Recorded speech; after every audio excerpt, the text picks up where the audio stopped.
Hello guys, स्वागत है आप सभी का बायोमोलिक्यूल्स के पार्ट नंबर 9 के अंदर। और गाइस आप हम पार्ट नंबर 8 के अंदर पढ़ा चुके हैं आपको अमीनो एसिड की स्ट्रक्चर, जिसमें मैंने आपको 6 अमीनो एसिड की स्ट्रक्चर पढ़ाई है। वीडियो नहीं देखा है तो जाके देख लो। देखो गाइस, आज स्टार्ट करें पार्ट नंबर 9। और पार्ट नंबर 9 के अंदर अपन स्टार्ट करने जा रहे हैं किरेल कार्बन। किरेल कार्बन क्या होता है? असममित कार्बन। कुछ भी नहीं जानते अभी अभी चुटकी में समझा देते हैं आपको। तो देखो गाइस, किरेल कार्बन क्या होता है। देखो गाइस, आपने केमिस्ट्री के अंदर पढ़ा होगा कि जो कार्बन होता है, कार्बन की क्या होती है? 4 संयोजकता होती है। कार्बन की क्या होती है? 4 संयोजकता होती है। अब कार्बन केमिस्ट्री के अंदर संयोजकता कुछ भी लगा सकते हैं अपन, लेकिन बात अगर अपन साइंटिफिक तरीके से करें, किरेल कार्बन की करें, तो देखो गाइस, ऐसा कार्बन कि कार्बन है और कार्बन की क्या है गाइस? 4 संयोजकता है। कार्बन है 1 2 3 4।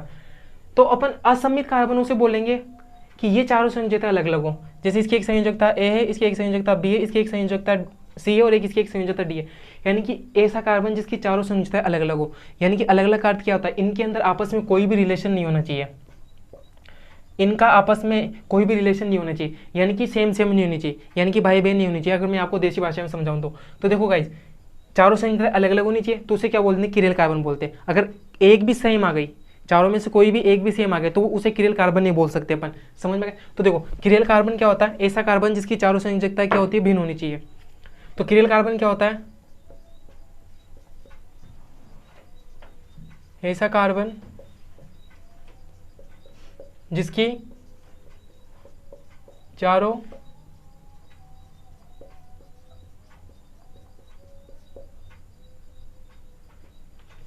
संयोजकताएं क्या होगा? इस भिन्न हो। अब ये बात तो क्लियर आ गई गाइज कि कार्बन की चारों संयोजकता क्या होनी चाहिए? अलग अलग होनी चाहिए। अब देखो गाइज, जिस कार्बन की चारों संयोजकताएं अलग अलग होती है, वो यौगिक कैसे होते हैं? प्रकाशीय सक्रियता दर्शाते हैं, यानी कि ऑप्टिकली एक्टिव होते हैं वो। तो ऐसे कार्बन जिसमें किरेल कार्बन होता है, वो क्या होते हैं? प्रकाशीय सक्रियता दर्शाते हैं। तो देखो गाइज, किरेल कार्बनिक अणुओं के अंदर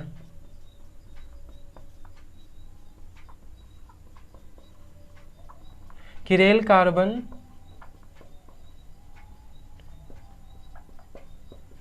अणुओं के अंदर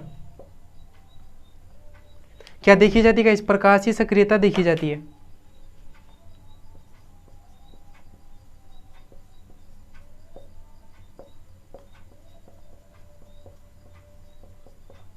प्रकाशीय सक्रियता क्या होता है? ऑप्टिकली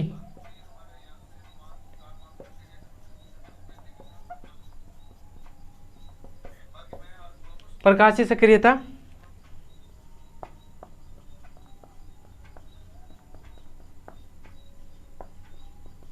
देखी जाती है। अब देखो गाइज, किरेल कार्बन किसके अंदर पाया जाता है? अमीनो एसिड्स के अंदर पाया जाता है। अमीनो एसिड्स के अंदर पाया जाता है। क्यों गाइज? क्योंकि अमीनो एसिड की स्ट्रक्चर कैसी होती है? एक अल्फा कार्बन होता है, एक एसिडिक समूह होता है, एक क्षारीय समूह होता है, एक हाइड्रोजन होता है, और एक क्या होता है? ये एल्काइल ग्रुप होता है। तो गाइज, ये कार्बन है, कार्बन के इधर एसिडिक समूह अलग है, इधर क्षारीय समूह अलग है, इधर हाइड्रोजन है, और एल्काइल ग्रुप तो क्या होता है? अलग अलग होता है, वेरिएबल होता है। यानी कि अमीनो एसिड की स्ट्रक्चर के अंदर चारों संयोजकता क्या होती है? उसकी अलग अलग होती है। तो अमीनो एसिड्स के अंदर क्या देखी जाती है? अमीनो एसिड्स के अंदर कहते अमीनो एसिड्स जो होते हैं उनके अंदर किरेल कार्बन पाया जाता है। तो अमीनो एसिड्स के अंदर भी क्या देखी जाती है? प्रकाशीय सक्रियता देखी जाती है। समझ में गए ये बात? क्लियर? तो अमीनो एसिड्स के अंदर भी क्या होता है? किरेल कार्बन होता है। एक नोट पॉइंट डालो,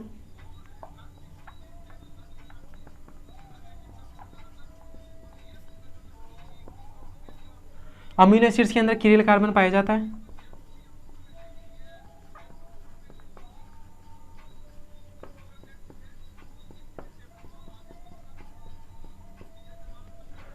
और इनके अंदर भी क्या देखी जाती है? प्रकाशीय सक्रियता देखी जाती है।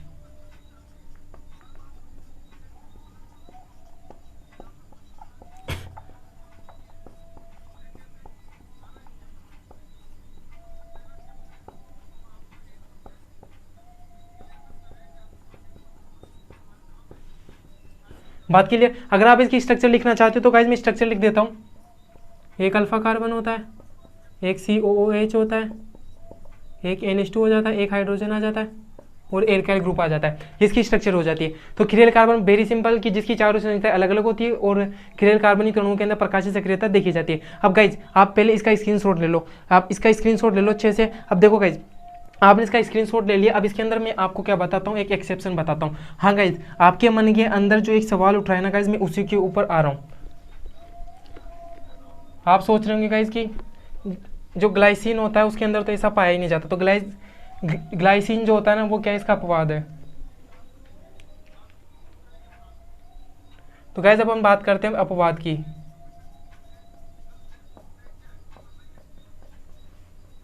एक्सेप्शन की। तो एक्सेप्शन इसका क्या आ जाता है guys, glycine.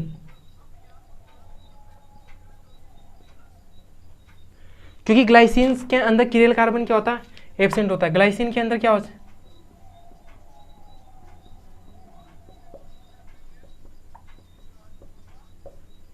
Chiral carbon absent होता है। क्योंकि ग्लाइसिन की स्ट्रक्चर कैसी होती है, एक अल्फा कार्बन, एक COOH। देखो गाइस इसके अंदर लोचा पता कहाँ है, कि यहाँ भी हाइड्रोजन आ गया और यहाँ भी हाइड्रोजन आ गया। दोनों संयोजकता क्या हो गई, सेम हो गई। दोनों संयोजकता सेम हो गई तो इसे क्या बोलेंगे, किरेल कार्बन बोलेंगे क्या, नहीं बोलेंगे, ये तो रूल को तोड़ रहा है। तो ग्लाइसिन के अंदर किरेल कार्बन नहीं होता है। जब ग्लाइसिन के अंदर किरेल कार्बन नहीं होता ना तो ये ऑप्टिकली एक्टिव भी नहीं होता। ऑप्टिकली कैसा होता है, इनएक्टिव होता है। बात क्लियर है। सो गाइस ये क्या था, अपवाद है, एक्सेप्शन है ग्लाइसिन। ग्लाइसिन के अंदर किरेल कार्बन नहीं पाया जाता है क्योंकि इसकी स्ट्रक्चर के अंदर क्या हो जाती है,